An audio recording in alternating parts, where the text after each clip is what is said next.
We entitled this event Connect 4 because we wanted to give our parent community and our teachers a space and an opportunity to connect this year.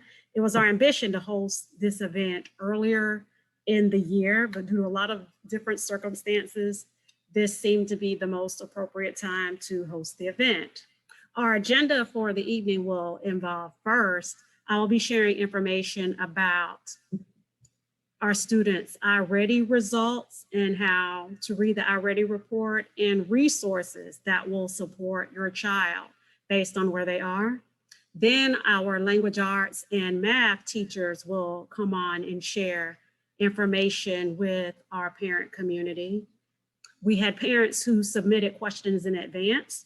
And so the next segment after that will be called Ask It Basket, where we will answer the questions that parents submitted in advance. And then we'll open it up for parents to ask questions and for teachers and parents just to share information with each other. So we'll go ahead and get started.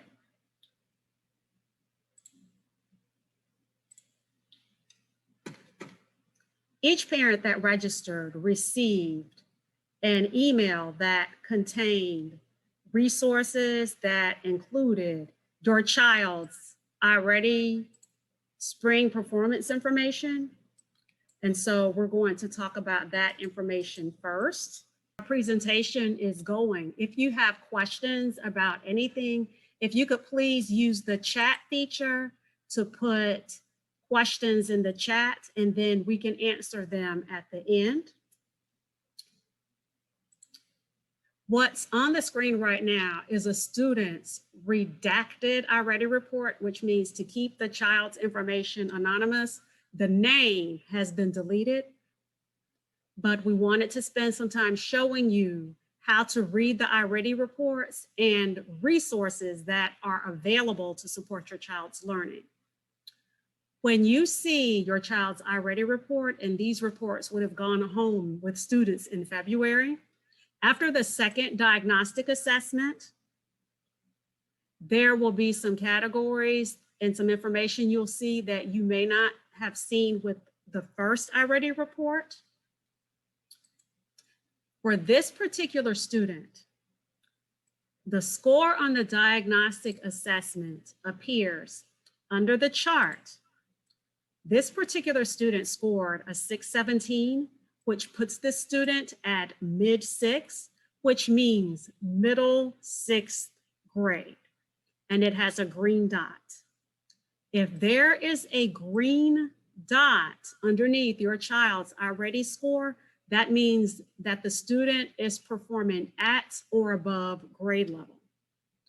For this particular student, if you look at the bar that is on the chart, there's a blue line.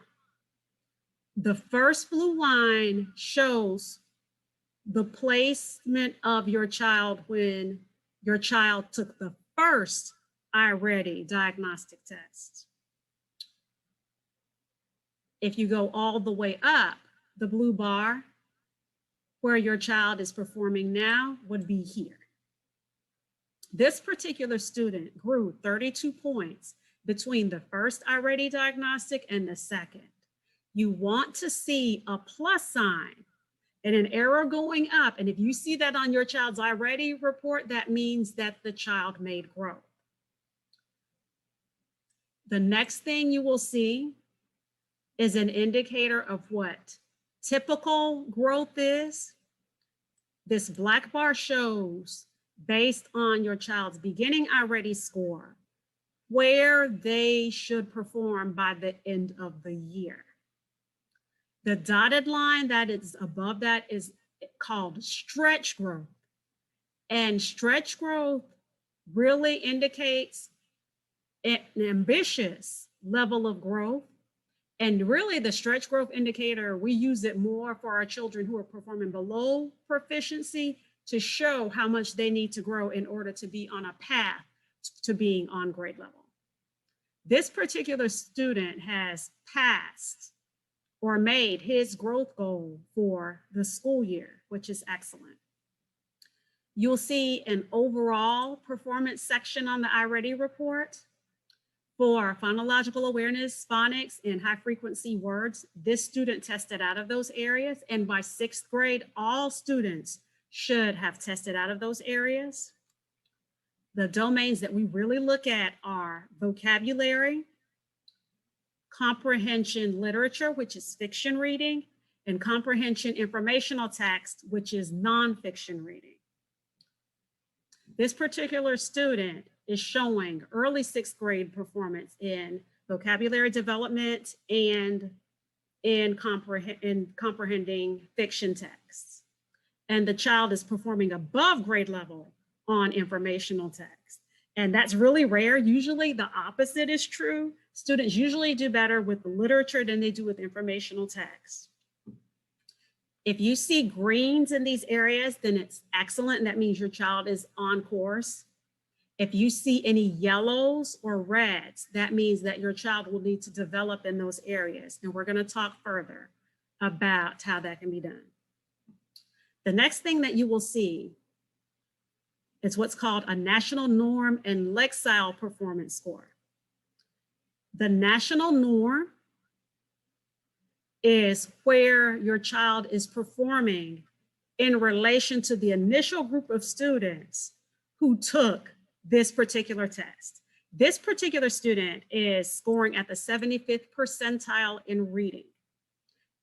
50th percentile or higher is what is considered at or above grade level. So if your child's score is at the 50th percentile or higher, then they are on the course they need to be on to meet standards. The next thing you will see is what's called a Lexile measure. And Lexiles are used in order to determine an appropriate level for a child. There is a link that I'm going to share with you called Understanding Lexile Measures that we're going to talk about. And we're going to talk about how you can use this Lexile measure to find books at your child's reading level. But before we do that, I wanted to just show for each of the domains that's listed in the report, if a child has not tested out of a domain, what we've included in the report for you for each area, vocabulary, comprehension, and informational text. And for this child's report, it starts with vocabulary. You'll see for each one of those sections what your child can do, and you will see some next steps, which means the skills they need to work on next. In vocabulary for this particular student, this student needs help understanding word relationships in regards to vocabulary, and there's a description for each one of those areas, what that means.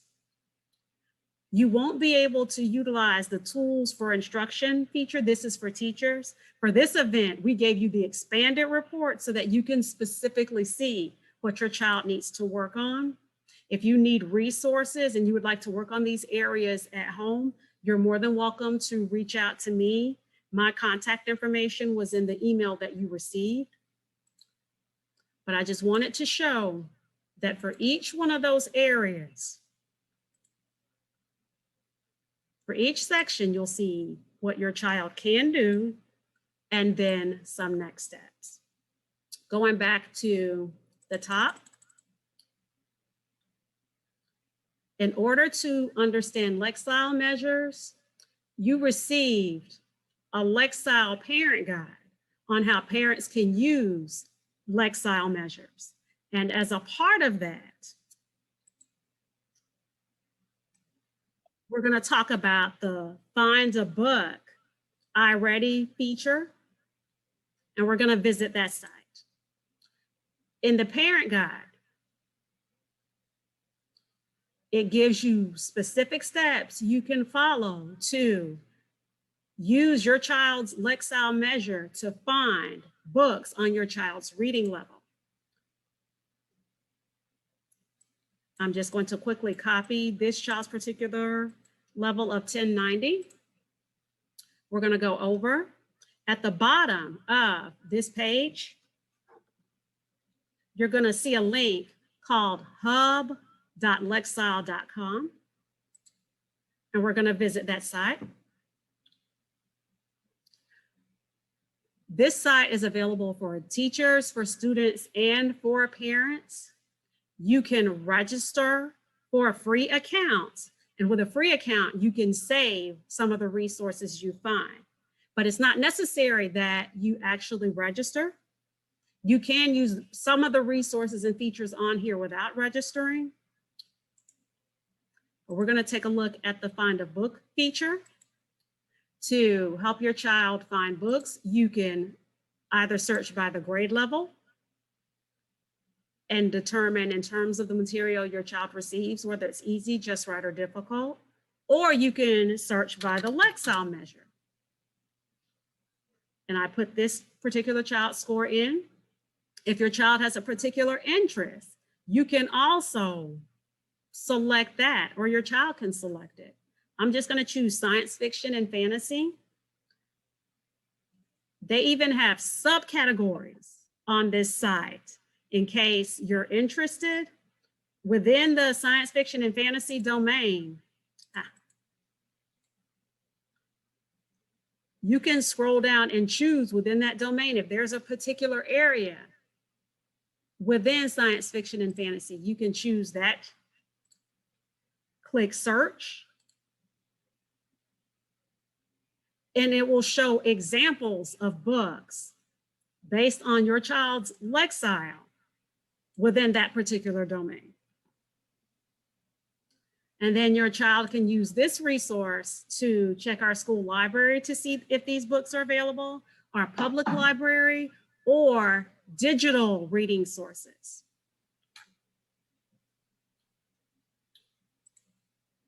Another feature that we shared with you is called Lexile Word List. Vocabulary is constantly a weak area for many of our students. This is a really neat feature from the exact same website that we were just on. If you go to Word List and you select 6th through 8th, I'm going to go ahead and sign into my account because you have access to more features if you sign in, and the accounts are free.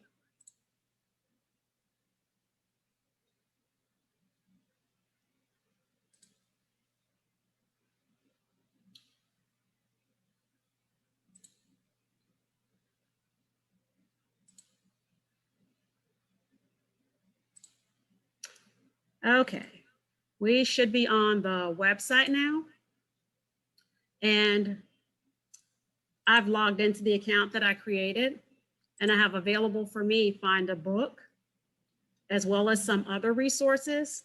The Word List resource is targeted for educators, but it's a feature that parents can use as well. You select the grade band of 6th through 8th. You can choose whether you want general words or words within a specific subject. I'm just going to choose general for now. For select contents, you can choose between words only or words and frequency. What words and frequency does is it shows you the number of times those particular words tend to appear in 6th through 8th grade curriculum. And you can choose whether you want it in spreadsheet form or if you want it in PDF form or both. And then you click download.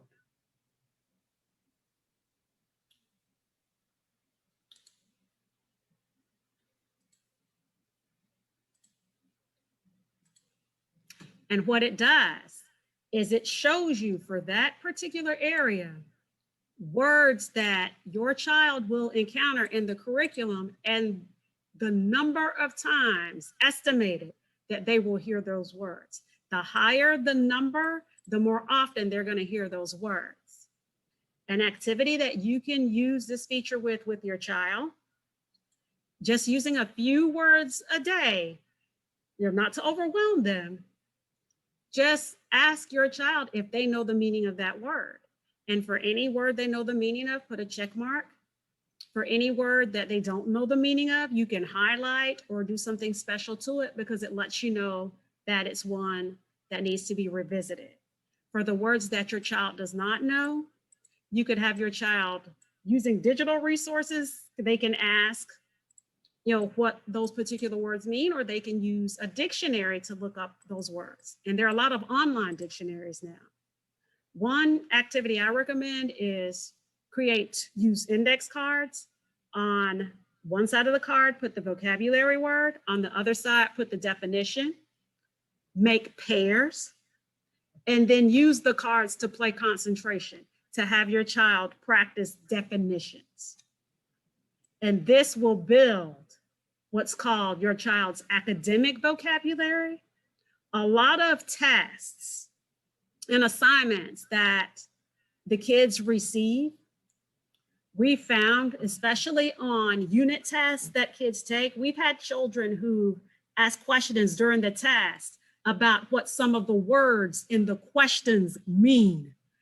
And being able to work with these words builds your child vocabulary so that when they encounter those words, they're not struggling to understand questions or understand sentences or to understand some of the content that's being taught in their classes.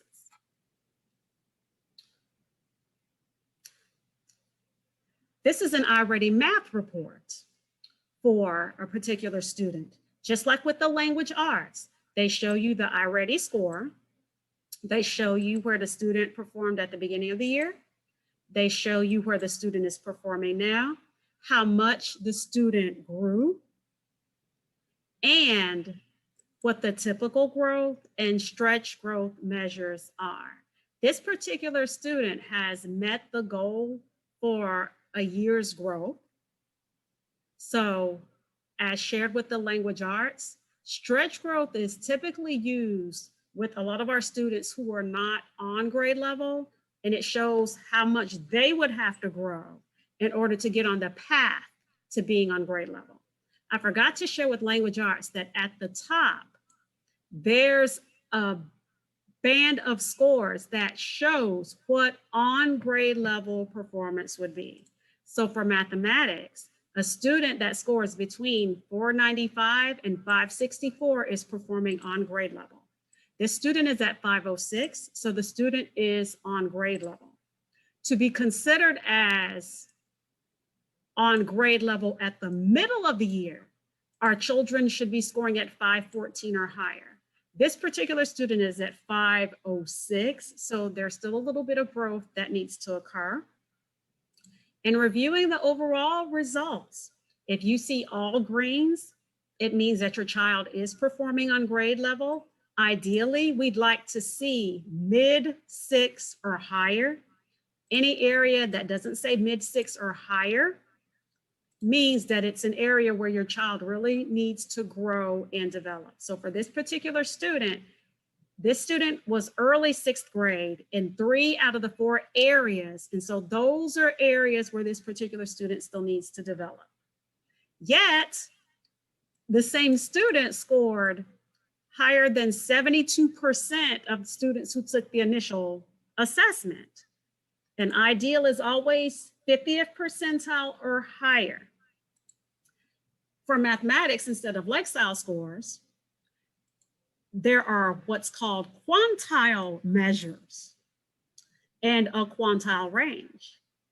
To learn what all of that means, we shared with you a parent guide so that you can understand more about what those scores mean and what they mean in terms of your child's development. And there's information on how to use these scores for math practice at home.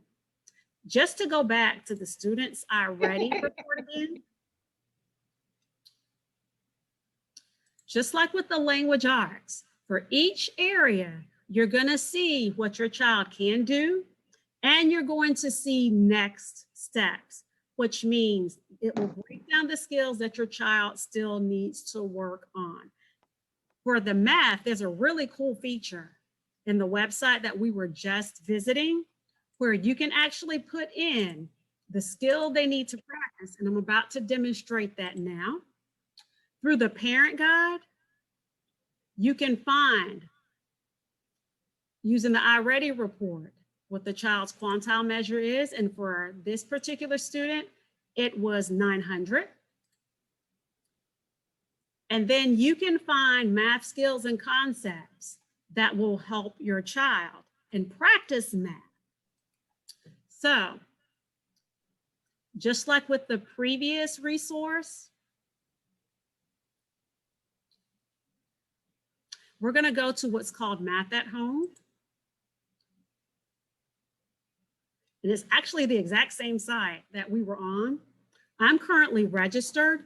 If a child uses this independently, they don't need to register. But if as a parent, you want to register and save resources, then I encourage you register. Once again, it is a free account.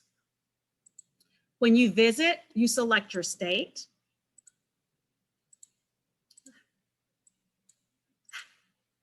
Child has an easy time in math, you could select easy. If their math performance is just right, you can select just right.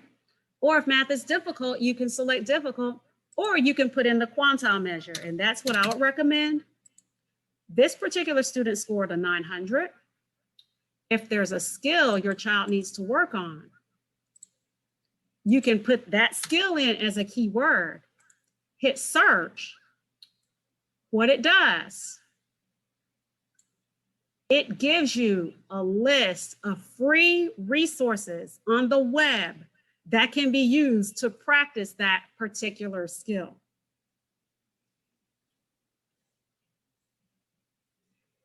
Then in the next column, there are what's called downloadable resources, which means these are skills that can be downloaded and practiced at home. Just different activities, just based on a specific skill that your child needs to work on. This site has stored all of our Florida standards for the grade level. And so if you don't want to drill down and find a specific skill and you just want to search everything, then you don't have to put a keyword in here. You can just click search. And it will show you everything they have.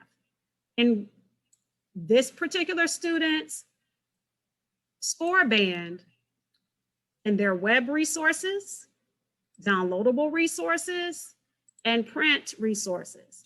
But if you're interested in just working on what your child needs to work on,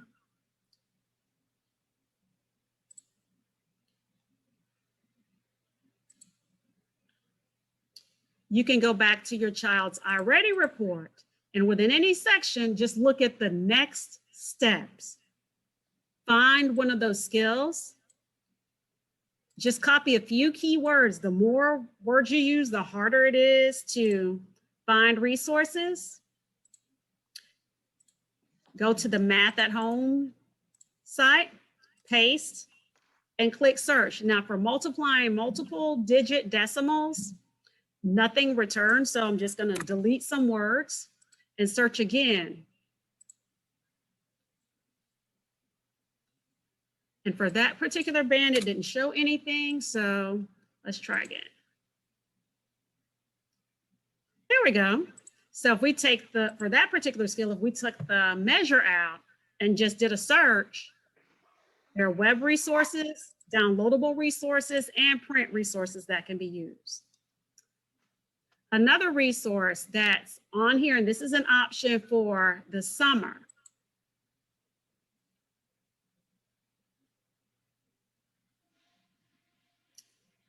There's a summer math challenge that you can register your child for. And to register your child for that particular challenge, it starts on June 21st. For us, that's late. But there are places in our country where that's not really late because some school districts don't get out until June. And you're able to add a student and then you'll get a notification as to when the summer challenge starts and your child can practice skills over the summer.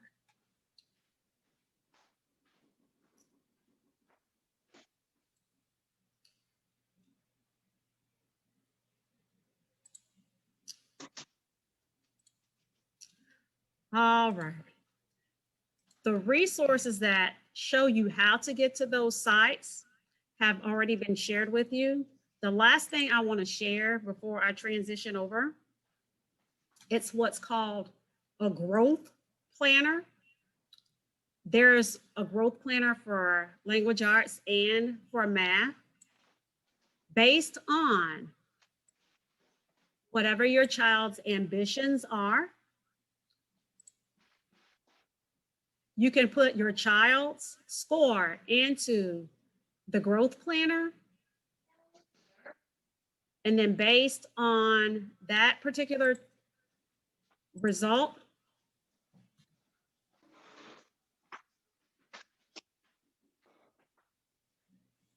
I put the 6th grade, January 2021, and the quantile measure from the iReady report. You click submit. And it will show you your child's current score and what the growth pattern should be. It also gives you a visual of how your child compares nationally. And then some things that you can do next to help them develop. This website even has for specific careers, how you can put Lexiles and Quantiles in and determine what Lexile levels and Quantile levels are needed for careers. So there are a lot of resources that are available on this site. You have access to the link with the resources we shared, but I'll also send out the link after all of our presentations are done so that everyone will receive the same resources. Hello. Your owner. Yay, cool. Wonderful. So I'm going to transition over to Ms. Summerlin, and then Ms. Cottle will follow Ms. Summerlin, and then we'll transition to Q&A. Thank you. Okay. Well, the 3 things that I said that we needed to work on are the first thing is vocabulary. The children's vocabulary is very low across the state, basically. And so we need to be working on vocabulary, and I've got some websites to tell you in just a moment. The second thing I talked about with my ELA team are kids need to make connections. Like when they're reading, they need to go through the plot pyramid. They need to identify the characters. They need to identify the setting. They need to identify the problem, the solution, the rising action, all of that contributes to plot. They need to be reading, basically, as well. They need to get on some reading websites, and I have some of those to tell you too. They need to identify the theme, the author's purpose. They need to not just be reading a book, but they need to be making those good connections to the book. And then the third thing we talked about was writing. Writing is coming up. The FSA test is April 14th. They need to be able to put their thoughts on paper. I mean, even if it's just journaling every day, that's where they seem to have trouble putting more than just a yes on paper. They need to answer a question and then give a complete thought on what was their reasoning. They need to have deeper reasoning. So, some websites that I came up with, definitely one is called freerice.com. Free, F-R-E-E, rice, R-I-C-E.com. It's vocabulary, and you can up the levels to it. And apparently it gives free rice to some country. I don't even know. But anyway, it's a good vocabulary website. ReadWorks is another. It's cold reads. It's basically a passage. They answer the questions. It's a cold read. Cold reads are what they need to work on as well. Getting something cold that they've never seen before reading it, answering those questions. EPIC, EPIC is books. It's books, and each, like I know my team has their own code, and they can get on that website and they can just read books, purely reading books. Capstone, CAPSTONE, that is on our school website. Miss Thomas showed us that, the media specialist, and I mean, it's more books. It's books they can read and books they can take AR tests on, which would give them those questions that they could be answering. And then of course I said vocabulary. That's probably going to go for math as well, but vocabulary is just good. It's skills. It's skills on history, skills science. I mean, all kinds of skills that the kids can watch a cute little video, and then it goes through all these different like vocabularies on there, vocab games, read and respond, where they read a paragraph and they respond. And then there's a quiz as well. So vocabulary is a very good website to help vocab. Of course, we said iReady is another one. And I know the kids get tired of doing iReady, but iReady is connected to FSA. And the more they do on iReady, the better they're going to be on FSA or do on FSA. I know I just today uploaded some lessons for my students to do that are going to help them with some reading concepts for FSA that are coming up and writing. And so if a child's teacher does assign those lessons, those are the lessons the students need to do first. Those teacher assigned lessons. And then of course the students have their lessons that are geared to their level. But some of the teacher lessons that are being given are basically for FSA strategies and skills. So those are the things that I would work on, or I would have your child do at home. They definitely could do those. Not all the time, not like for hours, but just, 20 minutes here or 15 minutes there. They could definitely do some of these and it would help them. So that is what I came up with. I also said that they could go on the DOE website.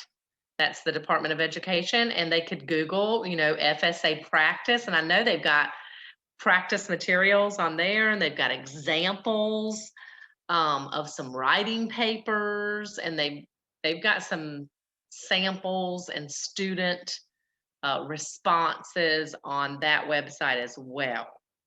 So that's the Department of Education. So those are just some tips from me, ELA. I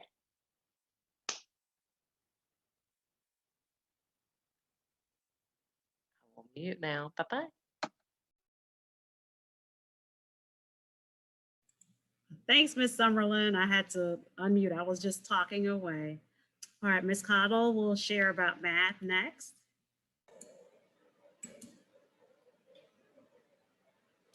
Hey, just a few things for math. I know like Ms. Summerlin was touching on vocabulary. Though that's one of the things that we actually use in class, but they are able to access that at home as well. It is very helpful. It gives them questions and examples for them to go through. It also gives them the video, which is very helpful to help them remind them of the skill that they're practicing. Something else they could use is Khan Academy, and that's KHAN Academy. If they go into khanacademy.com, it gives them videos of how to work on the skill. It gives them practice questions on the skill.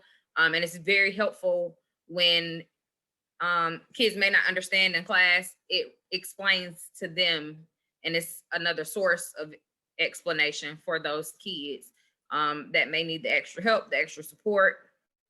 That's a great tool to use. And it also helps to fill those gaps that they may have. So if they are, behind on some things, it's very helpful in helping them with those skills as well. The FSA countdown, they received maybe 2 weeks ago, 2 or 3 weeks ago. So be on the lookout for that from your child. They should have already been working on those things at home. We are up to week 3 in math. So they should have up to week 3 done, as we are going to go over those things in class. Sometimes it'll be homework as an assignment, and other times it'll be used as a bell ringer that they'll have to sit and do in the classroom. But each of them should have received one. If they did not, I definitely need to know. Most of them should have it at this point. So be on the lookout for that. And that's something that you can actually sit down and practice with them and have them explain the steps to you. That may be helpful for them to explain the steps to you of how they figured out their answer, how they solved their problem. And please, please, please, please make sure they use paper and pencil. I encourage them to use paper and pencil in math. They need to use paper and pencil as a practice to solve and strategize when they're doing their math. That's very important for them to do. So please make sure they use paper and pencil and work out their actual problems, as the FSA is not calculator based for the most part. So they need to be able to work out those problems without doing so on a calculator. And they also might run into higher order thinking questions on their FSA countdown. So sometimes they may be frustrated and they may not understand how to work out those problems, and that's okay. We just encourage them to do the best that they can in solving those problems. And sometimes you may be able to help them, and other times you may not, because I know that the math that we teach now is new to us. You know, it's not like the math that we learned when we were in school. And so it's different, and that's okay. But as long as they try their best, and if they put a star beside it or put a question mark beside it, and they ask me the next day of how to figure it out, then we can work on those things as well in class. And then maybe they can come back and teach you something, and maybe they can explain it to you. And I think that's about it for math. Those are just a few things. But definitely be on the lookout for the FSA countdown. And like Ms. Summerlin said, I know they're sick of already. I know they're tired of it. But it's very helpful in filling those gaps and meeting them at the level that they're on, and giving them that extra push if they're already on grade level. So it's very important for them to, focus on when they're doing their already as well. And I think that's it for me.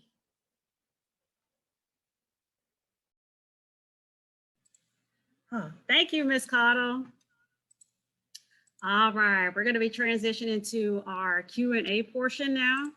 We had parents who submitted questions in advance in regards to the information that we were presenting tonight. So we're going to move over to that really quickly.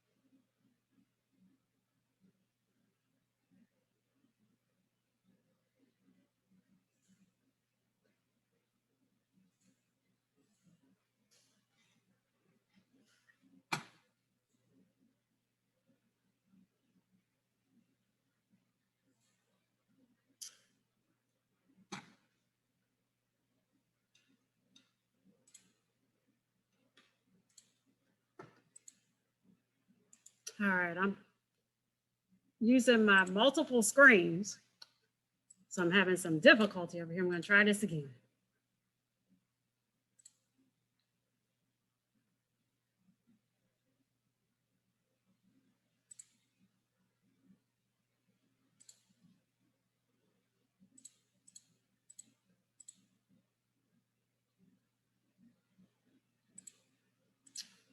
Okay, everybody should see a screen that says questions from the RSGA Ask It basket.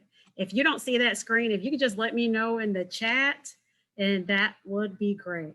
But in the meantime, I'm going to go ahead and get started.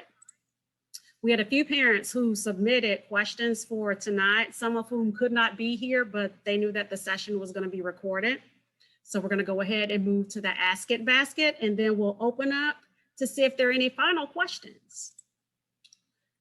All right. One question that was submitted was, how can I see my child's grades? In order to see your child's grades, every parent has access to a site called the Focus Parent Portal. There's a link, I accidentally clicked. When you visit the link, if you're currently already registered, then you're able to log in. And from the parent portal, you can view your child's current grades at any time. And you can update your contact information.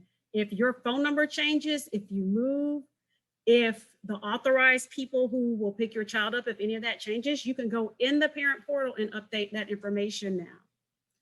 If you have never signed up for the Focus Parent Portal, if you visit this link, it has a link for you to register and sign up. And once you're signed up and all the information is there, you will be able to view your child's grades. The next question that was submitted was about missing assignments. A parent was told to look on Focus to find missing assignments when they had their virtual conference, but her child couldn't tell her anything about the missing assignments. And so she was confused as to whether or not they got completed. The response is that if assistance is needed with understanding the assignment that's listed in the computer, based on what you see in Parent Portal, or if your child, first ask your child if they remember what the assignment is. If your child doesn't remember, then you contact the teacher for that particular subject with the name of the assignment as it's listed in Focus and ask for more details.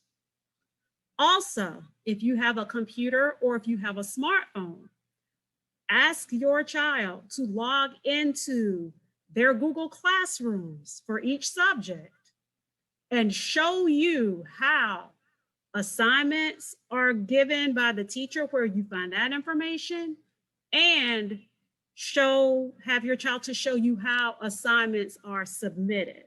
Going virtual this year, especially with a lot of our children who've been on Columbia Homeroom, we've had kids who said they've done their assignment, but the teacher has not seen the assignment.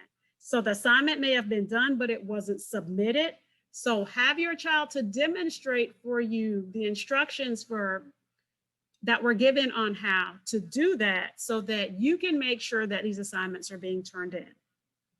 For assignments not done through Google Classroom, you'll work with your child to set up a system for how assignments will be organized for each of the classes. Our math classes, world history classes, and science classes all have notebooks, interactive notebooks, where notebook checks are done. So it's very important that they keep up with the notebook and glue assignments in and notes in as the teacher gives those, because notebook checks are done. Find out for each class if they're given any separate assignments that aren't in the notebook or aren't put in the notebook, and what the procedures for that are, and come up with an organizational system for school and for home to help your child turn in what's needed. With them being in 6th grade now, they're expected to be at a level of responsibility to where whatever procedures the teacher's given for turning in their work, they have to take responsibility for following those procedures. And so if missing assignments are appearing, then it's time to sit down with your child and have discussions about those assignments and come up with a system for how those can be turned in. And continue to check the parent portal for updates and grades if a missing assignment was made up, just to make sure that your child has turned that assignment in. What's included here is the link for parent portal again, and a link to the RSGA website if you ever need to contact a teacher. If you visit the RSGA website, there's a link at the top called Faculty and Staff. You click on that link, all of the faculty and staff members are listed. You click on the picture and click, and it will give you the email address for that teacher for you to reach out for more information. Do any of the teachers have any information to add in regards to this?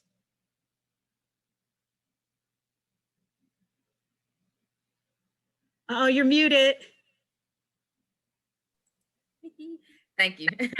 I will say for missing assignments for math, if you see a 1% in focus, that is showing that your child is missing an assignment. And they can still turn it in and their grade will be fixed. If you see a zero is just, that was the end of that. They didn't turn it in and it won't be accepted as a late grade. But if you see a 1% in the grade book, it is a missing assignment and they can still turn that in. Thank you, Ms. Cottle. And I'll add this to the information that we sent out.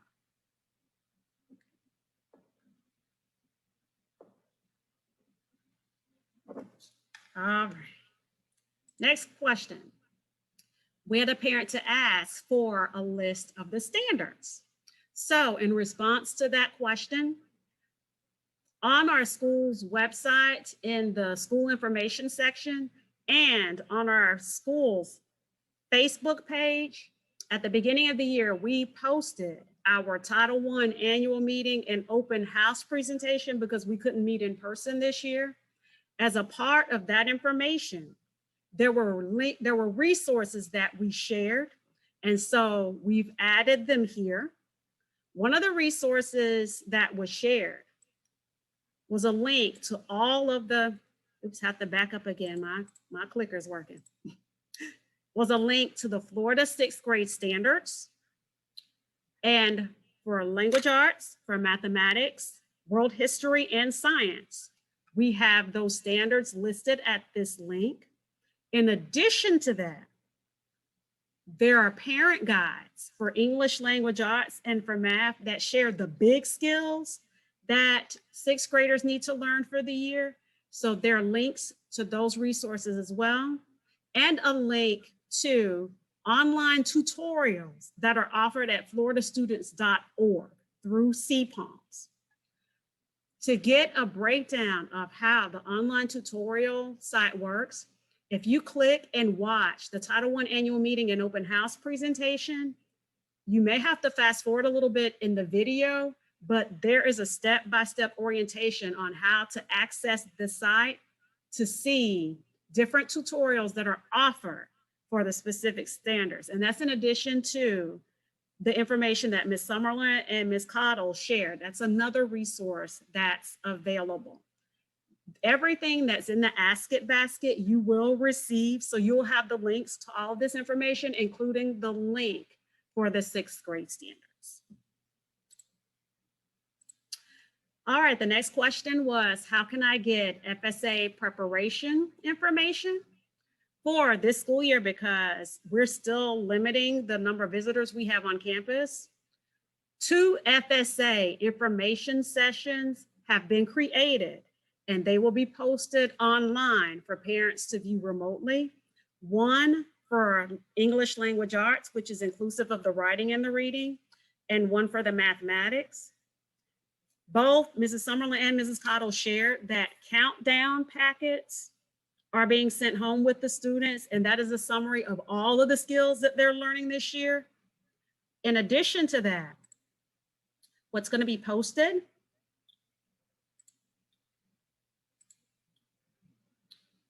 we've created presentations that are about 20 minutes in length, one for language arts, one for math, where you'll get to see information that is specific to testing, and it has links to the resources that were shared. One of them was one that Ms. Summerlin shared for practice, and especially for the FSA writing, there's a 6th grade practice test. So you all are going to receive the links to where those presentations are located so that we can get the kids ready for language arts and for mathematics. So all of that information will be there. The presentations are short, which means you'll be able to take the information in bite-sized chunks. My contact information is included in case you have any questions, along with the contact information of the teachers. All right. We had a parent to ask, when can 7th grade class selections and elective classes be made? Each year, Lake City Middle School reaches out to us. In years past, they visited our campus and shared with the students. I'm not sure what the rollout is going to be this year. As of today, we have not received information about any transition events they're hosting or about 7th grade enrollment. We've only received information about cheer and about dance, and dance packets have been made available this week if your child is going to participate in the dance team. Once we receive information about 7th grade registration, we will use all of our platforms to let our parent community know. But as of today, we haven't received any information yet. All right, what else? Another question asked was, what else can I do to help my child be successful in school? We're going to send out web links for all the resources that were shared in tonight's presentation, excuse me. Information I shared, Mrs. Cottle and Mrs. Summerlin. We encourage you to stay in contact with your child's teachers about their specific progress. If beyond the I-Ready reports, you have specific questions about a particular area, or if you haven't conferenced with your child's teachers this year, schedule a parent conference through guidance. And for a further breakdown of resources to support your child's learning, you can reach out to me. My contact information is in the initial email you received, and it's listed here. And then we can discuss your child's progress even further if you need even more beyond what's already been shared. All right, well, that was it for our Ask It basket. Were there any additional questions?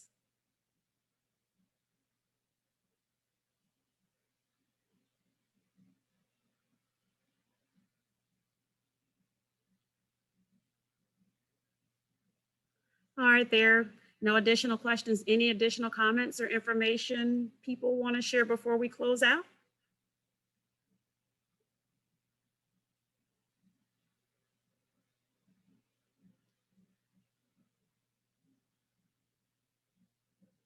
Well, if there's no additional questions or no additional information that needs to be shared, I want to thank everyone so much for coming, and thanks so much to our teachers for supporting this event.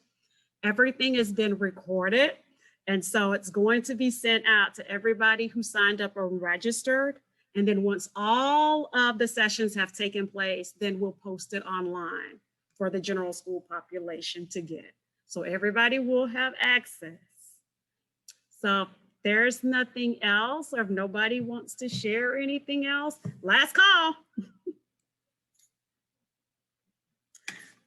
Well, if not, then thank you all so much for attending. We got you finished by 6 o'clock. If anybody has any questions about anything, please reach out to me, share, ask questions, ask comments. And for parents, we will be sending out a survey just so that we can get your feedback about tonight's event and whether it was helpful, if this is something we need to keep, something we need to consider doing more of in future years, or something we need to encourage other schools to do. So your feedback helps drive what we do at the school. So thanks so much, everybody, for attending. And I hope that everybody has a great night and a great, for us, short week. Have a good evening.